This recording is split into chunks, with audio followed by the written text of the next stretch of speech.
Hi, I'm Christy Wyskiel. I'm a senior advisor to President Daniels and am happy to welcome you here today to discuss our draft on the Innovation Hub report. The committee that formed in the second half of last year has taken some time to examine how we could provide additional help for faculty and students interested in starting companies, in commercializing technologies, and being part of a technology transfer and commercial innovation ecosystem. I'm happy today to have the chairs of our committee here today, Drew Pardoll and Jennifer Elisseeff, who will lead the conversation about the draft report. I appreciate everybody who came. Actually, on an evening like this, after the last 2 days, I'd probably be out on a deck drinking a glass of wine. But the purpose of this is part of a process to get input from the community on what hopefully will be a significant transformation for Johns Hopkins across all of the schools in leveraging the discovery engine that is in our university for translation to the betterment of the world, basically. So I'm at the School of Medicine. I'm in the Cancer Center. So the things that we think about in terms of translation are health. But I also was an undergraduate here at Hopkins. I actually spent my whole career here at Hopkins. One of my classmates is here. And so I actually have a great loyalty and connection to the Homewood campus. And clearly transforming the world goes far beyond health, but goes to all of the aspects of people's lives. So this is what we want to accomplish. Jennifer and I have chaired with a lot of work on Christy Wyskiel's part this committee to present to the board which is basically a plan for, it's called the Innovation Hub Committee, but it really refers to the innovation ecosystem, which is multiple interacting elements that essentially facilitate our capacity as an institution to translate through interactions with the private sector. This has historically, certainly when I came up as an assistant professor, been oftentimes viewed as something that was anti-academic or dirty or whatever. Obviously, that was not the case on the West Coast. I think now the faculty, as well as the students and fellows, very much are interested in this whole process. And so we're here to really get input in trying to make this a template and a roadmap for how we transform this particular aspect of the university. So we certainly hope that as many people as possible will actually open the email, read the document, but more importantly, comment actively on the document because, as my former thesis advisor used to say, hard writing makes for easy reading. So likewise, I think that really taking a lot of diverse input seriously will ultimately define the best pathway and the best roadmap. So with that, I'll turn it over to my co-chair. I just have a few things to add. When this committee first started and got together, we, of course, got to know each other, and the committee spent some time looking at innovation hubs or translation centers around the country. and tried to get some best practices from that. But we also had some really great faculty focus groups on both campuses where we really got some great feedback. And so that process of getting that feedback from the faculty on both campuses, plus looking outside of Hopkins of what's going on around the country, I believe really helped to formulate this draft document. And it is a draft document, and so this is our opportunity and your opportunity to give input into this process, and this document is going to be really a blueprint for what we hope will happen over the next few years with this endeavor. So it's a really unique time to give input, and we hope that we can start that process now here at this campus, and then tomorrow we'll be at Town Hall at the School of Medicine campus. So it's a really critical time to give feedback on this document. Yeah, so with that, we're going to open up the floor and invite questions, comments. First of all, just a show of hands, how many folks here actually have had a chance to look at the draft document? Okay, so good. Most of the folks here. So, questions and comments. We're taking notes, and this is being recorded, so. And Christy is actually playing Oprah here. I'd like to make a comment, if no one else wants to. So, Always leave it to Colin to get the ball rolling. so yes, it's really just to begin. We've had a lot of help from John Feeney and his colleagues, and I've noticed that, we have ideas, not just me and my immediate colleagues, but the whole physics department.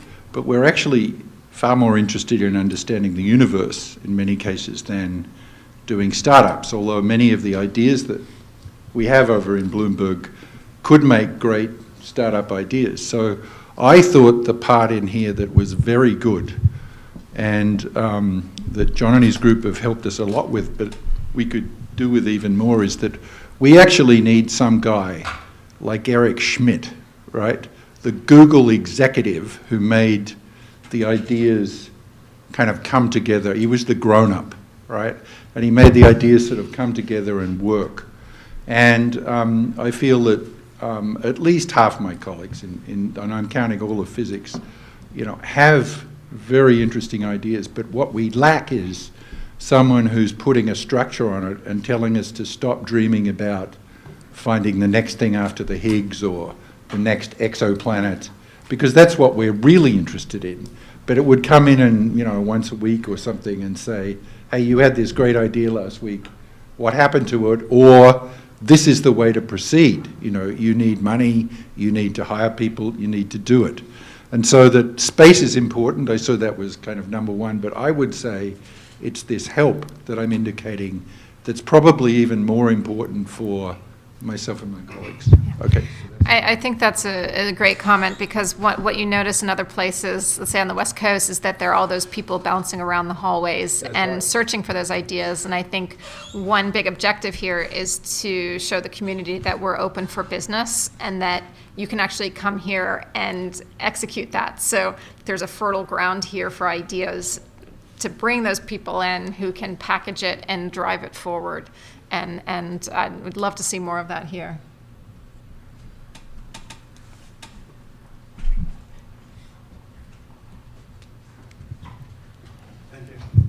Hi, I'm Lawrence Jones, and I'm connected with the university as an alumni and also as a consultant.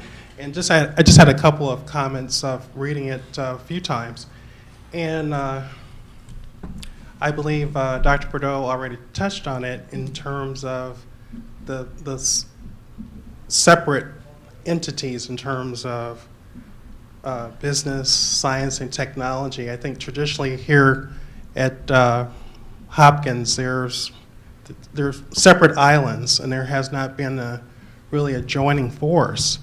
Now, I'm sure that in the 200 people that were interviewed, I'm hoping that there were people from the Carey Business School that were interviewed, because there are a number of people that I'm connected with that they're really into entrepreneurship and setting up businesses.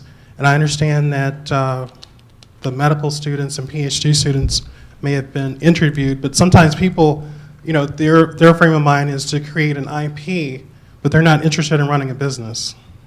And so I think having those different people coming together, I think would really help propel this innovation space a lot further along.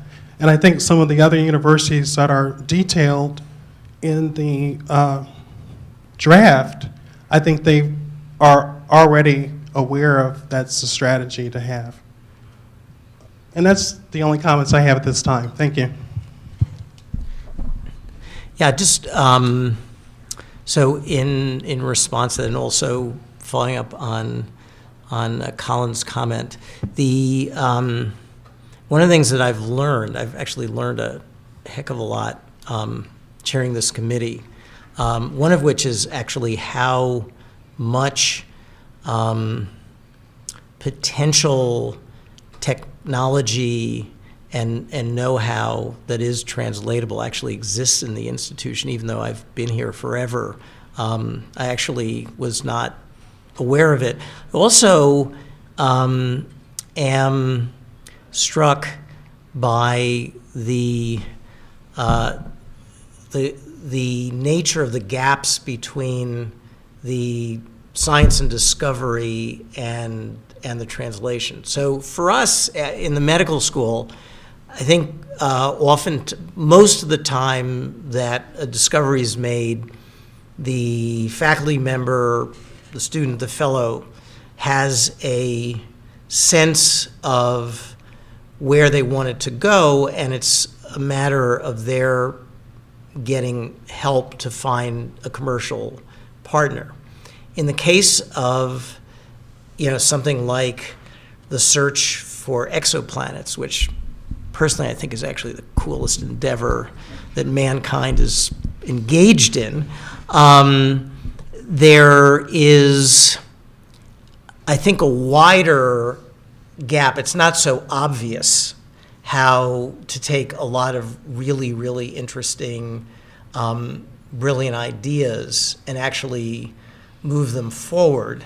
I'm thinking of who's the guy who founded SpaceX? Well, Elon Musk. Right. As an example of somebody who actually managed to monetize some ideas that started out as very fanciful. So I'd be interested to hear, we hear a lot that folks on the Homewood campus are less tuned into translation of ideas through the commercial sector than, for example, at the medical school. And I'm not so sure that that's at all the case, although that's certainly a perception. I'd be interested to get input from folks with regard to that. Jennifer, you said that you've heard examples where in various departments where senior people have basically told junior people that this is something that they should not be doing if they're interested in academic advancement. So I'd be interested just to get some input. I can answer a little bit on that question. The environment in Homewood has changed substantially over the last 5 years. In the period Jennifer's talking about, it actually was that way. You would actually be penalized if you decided to do a startup, and that has changed substantially. Over the last 5 years, we've done numerous number of startups, and I'd have to say that right now we're around 20% of all the disclosures for the university, and we're about 30% of all patented IP. So there's been a sea change here related to where we were 5 or 6 years ago. So I think perceptions are lagging reality a little bit. Well, that actually came from our faculty focus group a few months ago. One of the senior faculty at that faculty focus group Was that, yeah. specifically said that, so that's a little bit where that They're still doing came that? from. Yeah, that was from the faculty focus group a few months ago. But it depends on the department. It's very Yeah, department. it really depends on the department. Just to back up, John, I mean, if you walk around the campus here and you talk to the seniors and the juniors about what they're going to do, many of them say, forget working for Microsoft or Google, I want to do a startup. So that, and I believe the classes that are available are completely filled for the entrepreneurial style. Yep, and I think it's just a general cultural thing in the United States that you want to do a startup. Now, there'll be a bubble that'll go away, but right now, it's one of the principal things they want to do, right? Because you get independence. You don't have to work for the man. You know? You can say. I just wanted to make a comment about the business school. That I appreciate your bringing that up. We have the good fortune on this committee to have Phil Fan on the committee, who's the vice dean of the Cary Business School. And he is very insightful. His academic area of expertise is actually technology transfer and commercialization. So we had a real ace as part of this committee who was able to weigh in. I can also tell you that we will have a couple of very exciting announcements in the next few weeks with respect to education in entrepreneurship that will be available for faculty all the way down to trainees, to students. And so stay tuned for that. But I think there is a real, I think you pointed out something that's critical and that we're trying to address, and that I think you'll see something sooner rather than later on that front. So.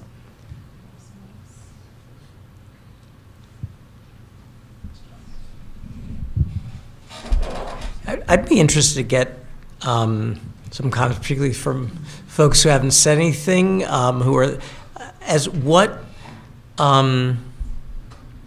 what do you all see as barriers? So Colin mentioned that having a Schmidt typer, someone who can actually convert ideas that are at 30,000 feet. That's the way I look at it, and bring them down to ground level and get them running. Any other elements? Certainly in the draft, we tried to address a number of these in terms of offices and all, but. And tell us who you are. Yeah, I'm Mary Beth Regan. I'm with the Whiting School of Engineering, and I'm in the communications department, but I have a long history of technology reporting and writing. I've written for Business Week and wrote a column for the Washington Post. So I think part of the element is there isn't a coordinated communication strategy, and there's actually a lot more going on than is being communicated externally. It's just that it's all over the place, and it's very difficult to get a handle on the big picture. As far as the students, I think that we actually do see a lot of engineering activity in terms of starting companies, wanting to start companies. Even some of the student-run companies on campus are pretty innovative and do well. But I think there is an element of a lack of communication and coordination externally, maybe not internally, but to external audiences. It's an interesting, but so you're referring to how Hopkins communicates essentially the outside world, the existence of particular expertise, discoveries, capabilities, technologies.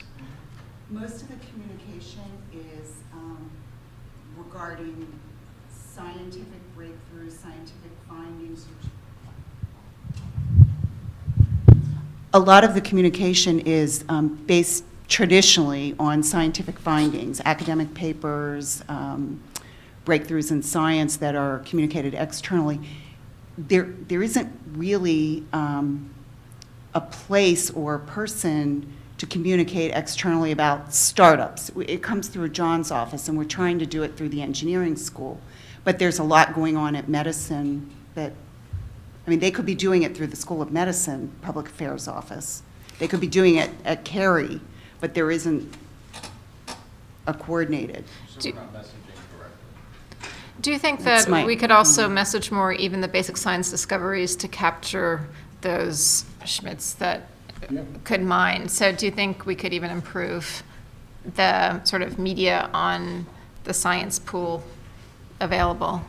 That might be a better question for central communications.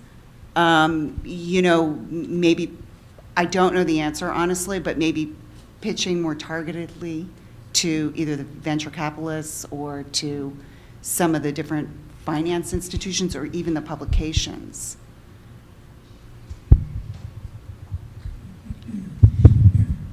So we have a couple of questions that came in through Innovation Hub at jhu.edu. One of them was, says the university could help more with introducing faculty startups to angel investors, venture funds, and senior executives at pharma companies. Making these connections is difficult otherwise, especially as faculty have had little contact with this world typically. The second comment is, how can we change the culture of the university to value entrepreneurship more rather than treat it with suspicion?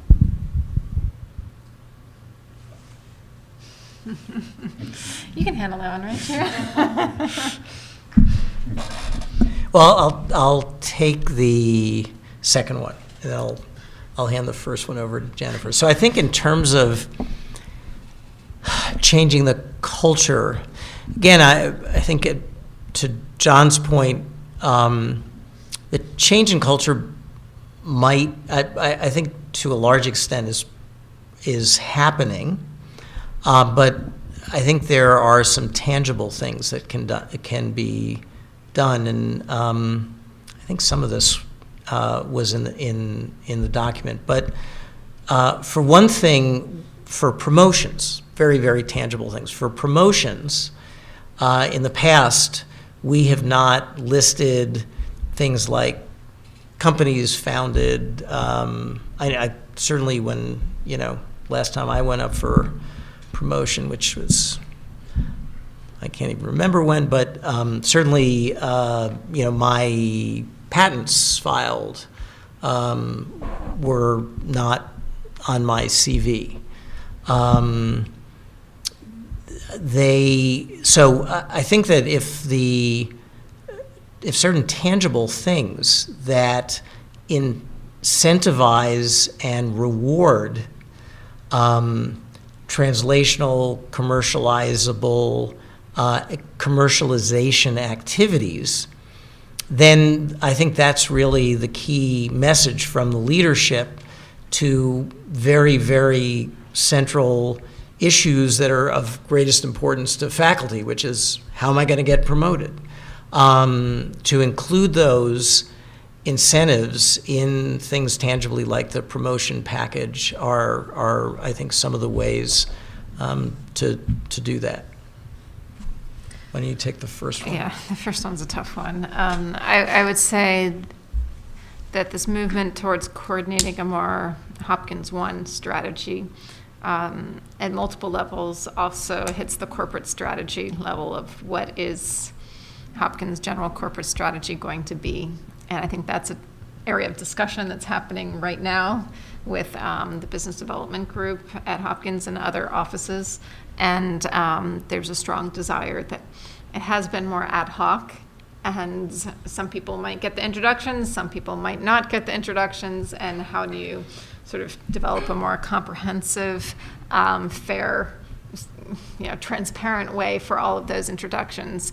And I think that will not only help faculty, but it will also increase the number of companies that are coming here and having fruitful relations with the technology and the faculty. So I would say that really hits the spot of an important ongoing question that is actively being discussed now.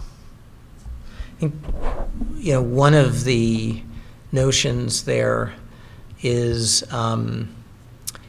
developing a I think one institution referred to it as a network of angels. We decided not to use that term because angels can sometimes imply specifically angel investors, which is one part of 20 different forms of investment. But the idea is that if you actually look at connections that Hopkins has through former graduates, former graduates who mentored other people, the network is actually vast of individuals who can create connections to investors, be they venture investors, be they pharmaceutical companies, be they space and technology companies. It's this sort of 6 degrees of separation kind of thing. And so Christy's already put together a draft of a central board. So you want to start with a central group of people who have a real personal commitment to Johns Hopkins, and who have really big Rolodexes.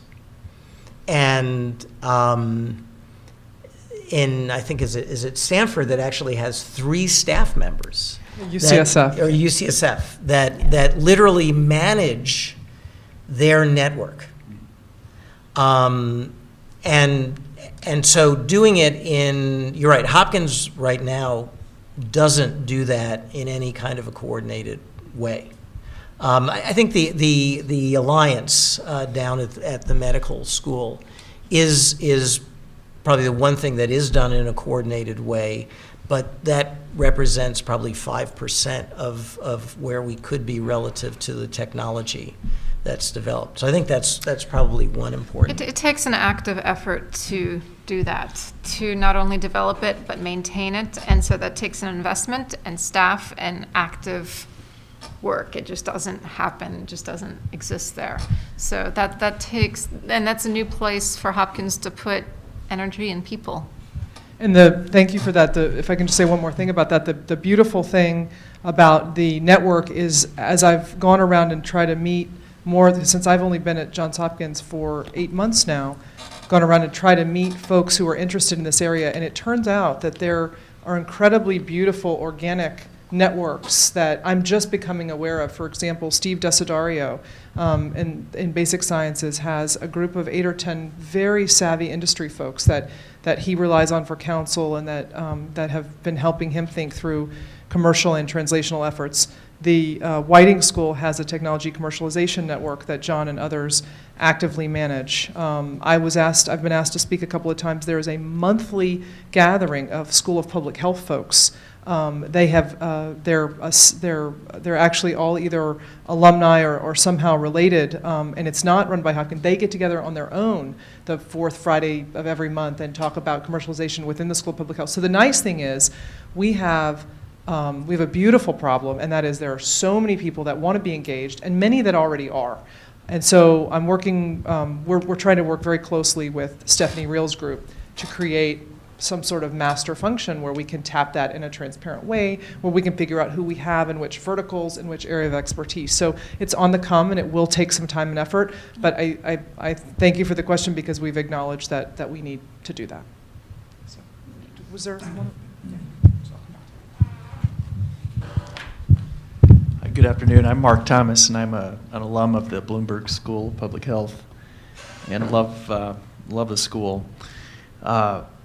You mentioned in the report here that you had surveyed some 30 other universities, and I'm wondering, I guess you probably documented some of your findings and identified some of the best practices. Is that something that you'll share so we can? Yeah, I think some of it should be in the appendix. I don't know if that was included on the online, but Christy gathered a lot of that information and put some of it in the appendices.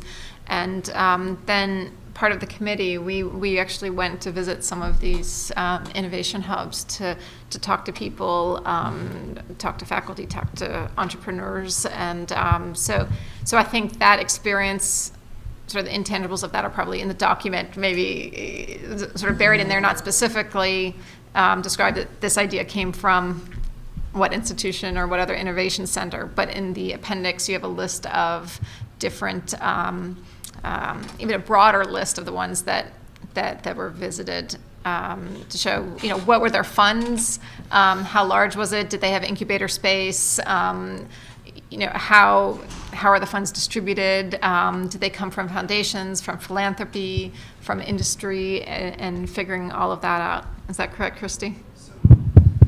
Thank you. So we actually had an earlier draft, and for a series of reasons took some of that out. But I think it probably begs the question of whether or not to include it. Certainly we can highlight things like the Deshpande Center at MIT that focuses on entrepreneurship. We visited the Georgia Tech Center as well. They've built a center and innovation hub. So, but there are folks that have not only raised money but have space for this effort. So that's probably worth rethinking to include in the final draft. Thank you. And I'm wondering if you have some very specific objectives, or how will we measure success? I like the metrics that you identified, where you were looking for every dollar invested into research. I think it was so many dollars were back to the university, and one of the dangers of comparing yourself to other folks is just that sometimes we're not exactly aligned with what they do, but on the other hand, it does, like Columbia University, that's a really nice number, a 20-to-1 return. And right. So from a business perspective, or I'm an engineer, what does the bottom line look like, and how quickly can we get there, I guess? And do we have a specific plan? Yeah, so you see some big hits from drugs in particular, so the Columbia or NYU and Emory that have had some big hits that are generally very drug-related. And actually that was a part of a discussion yesterday at a Wharton event downtown in Washington yesterday, and they had representatives from the NSF program and NIH programs interested in commercialization. And the charts that you often see are the royalty, this ratio of how much research dollar comes in and then how much the tech transfer gets from various licenses and royalties. But I think it also misses some other important points that was part of this discussion, and that's the sponsored research that often comes with those licensees, because university technology is a little bit usually early, right? It's not de-risked that much, and there's usually a fair amount of research that needs to go on to further mature the technology. So that sponsored research component, I think, is really important to consider. And then also philanthropy that is connected with successes of those companies. And those are two things that might be a little bit, well, one's pretty easy to be able to quantify. The other one might be a little more difficult to quantify. But there are a number of different metrics that we can look at to show success. We can also take metrics of related to the faculty activities then, whether it be their startups, their activities with commercial entities, and the amount of investment that comes in to those startups. So one of the criteria we like to use is sustainable startups. So in other words, how many are still alive after 5 years? And if you have a high percentage, then you're really doing well. Sometimes we use the term, if a company is making $5 million a year and employing 10 people and paying royalties to the university and never took a dime of venture capital, it's still a success if they stay in Baltimore and grow their business organically. So, I think that there's a really good point that we really have to think what is our criteria of success. It's, some of these companies we certainly hope will get venture capital, but one of the things we really want to know is how many are still around after 5 years, and because we really can't figure out very early which ones are going to go all the way. It's almost a little bit of Moneyball here. We're going to have to get a lot of companies out the door and into the environment before we start harvesting the ones that are actually going to be very successful. I think another aspect of that also is attracting the talent that have the high success rate. Right. So there are people who have just super super success rates and just incredible management teams. And the old story is, you can take a mediocre technology and a great management team and be successful. You could take a superstar, awesome technology and a mediocre management and then fail. Right. So if we can really attract those superstar management teams that have those great success records. You're 100% right. I think one of the biggest problems, there's an old expression, and Christy's heard me say it before, that if you're in Silicon Valley, you don't work for a company, you work for the valley. So if you go out of, your company goes bankrupt, well, if you have a good reputation, you're a good person, you most likely will find another place to work, and very quickly. What we find here is that there is a core of good talent, but there isn't we haven't reached a critical mass where people think this is a lifestyle. I'm going to go from one biotech company to another because there's enough to go around for everybody. Yeah. It's right now we still have that problem. That's and tough. It's very tough, and really finding that leadership and getting to the point that we become a destination for those executives who say, Baltimore is where this is happening. I'm willing to come here and work with Hopkins and building startups. Yeah, and that also trickles down even to the employees of the product development, manufacturing, regulatory people, that sort of this huge talent pool in Silicon Valley that's there of getting that expertise, so at all levels. Yeah, just add a comment with regard to metrics. The metrics of licensing revenue, which are often the ones brought up to compare to NIH funding, are highly imperfect. They're highly imperfect, yet they do reveal what we kind of already know, which is that Hopkins doesn't do this translation as effectively as we could or should, given the number of discoveries that come out all the time here. We do have to take a lot of shots on goal. There is, at one point, the Gaithersburg, Rockville area was ranked, I think, number 4 or so nationwide. I mean, obviously there's, at least in biotech. So it's not like there isn't enough of a critical mass, and certainly you have Hopkins, you have University of Maryland, and you've got the National Institutes of Health, all in this very localized area from the biomedicine standpoint that are generating graduates that, and there's not going to be an academic tenure track pathway available for even 10% of folks who graduate. There just isn't, those slots aren't available.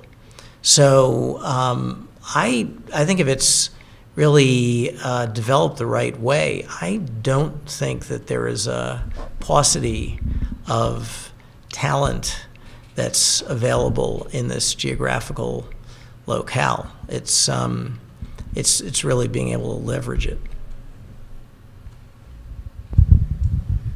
Yeah, so we have another question from online. The question is, the costs of starting a commercial lab and buying all the equipment are prohibitive. Entrepreneurs would benefit from access to low-cost labs for a couple of years to help get an SBIR. Please provide a core of equipment for these labs, centrifuges, culture hoods, etc. Also, why not have the university donate surplus equipment to these nascent labs? I'm a big fan of the virtual company at the early stage, and I think that's there's a great article that was passed around in the May 2014 issue of Nature Technology, surveying the best in translation, that highlights the growth of these virtual companies, and in particular the contract manufacturing facilities that are available, and sort of the level of facilities required for FDA submissions, the quality control systems set up for that. So a combination of those, private facilities, and also the potential for core GMP type facilities at the university are quite interesting. But I'm particularly a fan in my industry of that model. Yeah, I think one of the very, very ardent opinions on the part of the committee was that there needed to be a geographical, physical hub. And that is certainly a plan for an upcoming building in the East Baltimore Science and Technology Park that would create incubator space.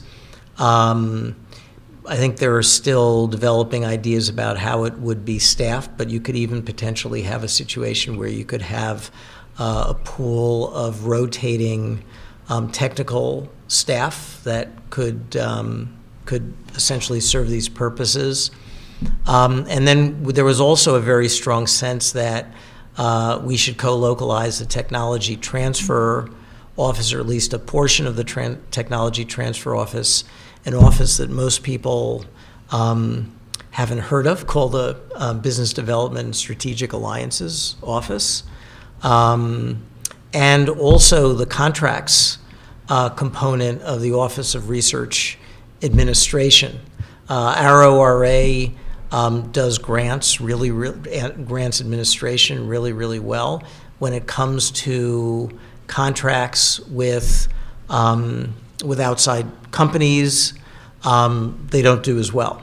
And a lot of times part of the problem is that it's a particular element of this. For example, if it's a sponsored research agreement that's linked to a licensing agreement, the licensing part gets taken care of in the tech transfer office, and the sponsored research agreement is in the bailiwick of the Office of Research Administration. I mean, this would be the same kind of problem that would be encountered, I think, if you had a nascent startup in an incubator space, and you then were ready to do a partnership with a larger company that involved sponsored research together with licensing. So the idea was that at least at one level, if these were all down the hall from each other, it would make it a heck of a lot easier. I mean, the tech transfer office is on Charles Street. The BDSA is down near Waterfront Kitchen on the water.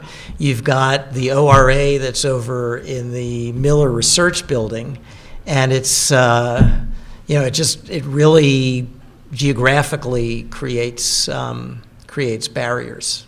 So this was a very strong, I think, consensus on the committee. And I've also heard comments recently from the outside world about being cognizant of the business time frame. One particular company was talking about, yes, we can design experiments and a plan with the scientist in maybe just a couple weeks, a short time, and then it goes to some office and disappears for months and months and months. And then another entrepreneur yesterday who just took a company public out of GW to really constantly brought up the topic of the clock in the different worlds, and how the business clock and the pressures on that were just very different, and it didn't connect with what was happening at the university with respect to going through those offices. So, and it can also be challenging for faculty to navigate that process and work with the company and the university to make it happen. Yeah, so also along those lines, I think it's relevant to this concept of the clock and hitting milestones that are relevant for development, was this notion of having a fund that would actually provide investment into the laboratory that developed the invention, with the idea that that would be, in the very early stages, potentially already set up with the expertise and whatnot. Now, that's been tried before, and one of the problems has been that the culture of a research laboratory is that you get some money and it goes into the black hole, and there's never, no one's ever really had their, you don't have your feet held to the fire to accomplish specific milestones that are directly focused on the development of the technology. So the idea is that this would be done the same way that investors do with a biotechnology company, that the investment is tranched and also overseen by, by people, again, on this, this network potentially, who would really come in and oversee a little bit, but really mentor to say, look, this money needs to be spent. This is the milestone that will grow the value of this technology. We're not interested in the really cool experiments off here, off there. This is what it's going to take. Your lab, you say that you're the best person to do it because the technology came out of your lab. So we're going to commit $150,000, but it's going to be in, $20,000 tranches. I think that's another way, again, if it's managed and mentored properly, to be able to handle these very early nascent technologies to try to bring them to the point where their value is grown. I think that also relates to that first point of having the right people, both with a good track record and the people interested in building the companies, and that partnership. At least our experience is, well, it might drive people in the lab crazy when there's that active management of really those weekly calls and, did you meet your objectives of this week? The students or fellows might not like it because it really pushes you to get something done, but it makes it a fruitful collaboration. So we have another question that just came in as you guys were answering that question. The question is this. So how do other universities leverage what Johns Hopkins has already found in the research leading up to this paper, including lessons learned and best practices? The question is, I suppose, what other universities can take away from the work that the task force has already done? Well, I think, I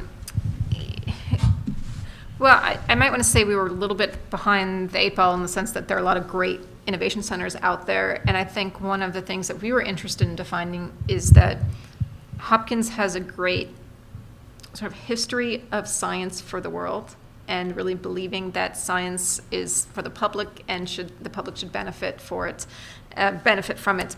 And so one of the questions that we've talked about is the whole practices of conflict of interest and how to manage that, and keeping that spirit of Hopkins, which I think is the reason that we're all here, is because we like that concept of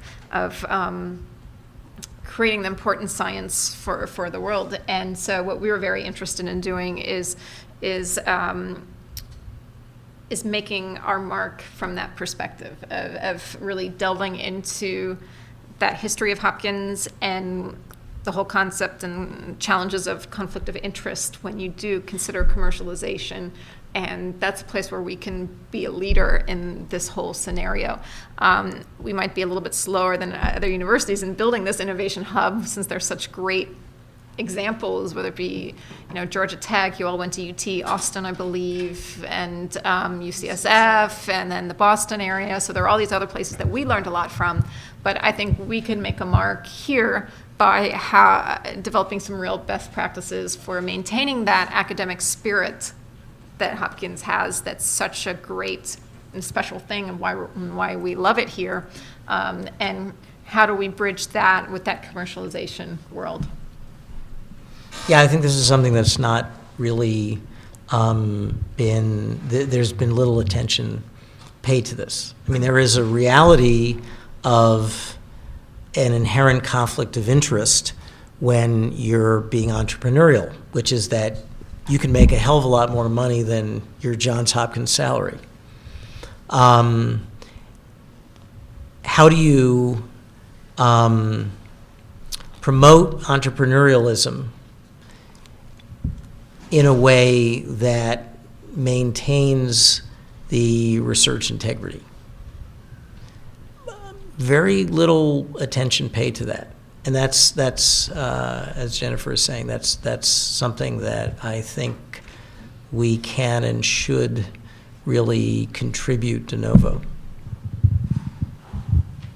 Okay, to follow up on what you just said, Drew, this is a conversation that we have a lot within our family with regards to ethics, specifically in the area of how quickly medical research is expanding these days, far outstripping the ethics behind it. So given our goals to expand entrepreneurism for Johns Hopkins, how would there be some sort of an integrity ethics committee, you know, that the research and the startups and everything isn't just going to happen purely for the money, for, you know, to put Hopkins on the map when it comes to entrepreneurship? Darned if I know. So what I can say is that step one is to acknowledge that this is a big challenge in developing an entrepreneurial ecosystem and culture that is not going to solve itself. It needs to be thought about. Jennifer and I have talked about putting together a piece on this for one of the journals. So I think it's really a work in progress and something that has to be thought about. I have to admit it's something that I've really thought more about because Jennifer was actually the first person to really bring it up as an issue. I mean, I have a personal approach to this, which is that I actually don't keep a single dime of any of the remunerations that come to me. It's easier for me to say because both my wife and I, you know, make decent salaries and we don't take vacations very often and we don't have kids, so we have that's the ultimate tax credit. But that's not the case for a lot of people, and you know that's you know how I deal with it myself. But I have always made it very, very clear to my faculty and all that that's a personal decision, and I absolutely do not feel that should be imposed on anybody else.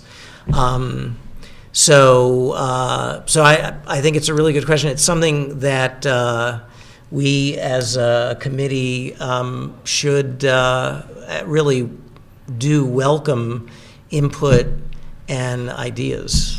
So I guess I want to say first that we do follow the standard rules of conflict of interest now at Hopkins. So what we're talking about is sort of going beyond that and the special, unique spirit of Hopkins that we think can make us a leader in that discussion. So I just want to make clear that, you know, we do have things in place with the conflict of interest, that we're following all the standard rules with that the best practices, let's say, across the country. But we'd like to do something beyond that. Yeah. To maintain I think spirit of not adding more rules, but how do you maintain that unique that spirit of Hopkins in this endeavor? So it's not making more rules, and it's not that, but how do you combine that sort of unique identity of Hopkins with an entrepreneurial?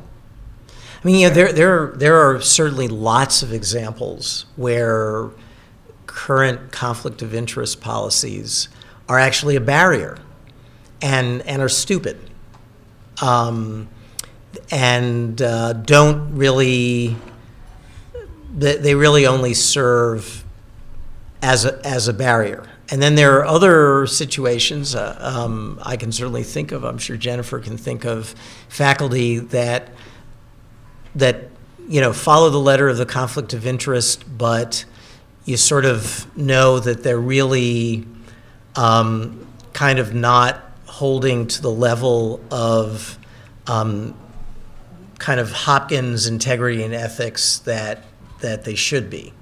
So, yeah, I think this is still a work in progress. We have a conflict of interest committee. There's the Office of Policy Coordination. All these things, we file lots of forms and that's very important to be done. But it's not it doesn't ultimately, I think, address the bigger picture of what you bring up. And we need to figure that out.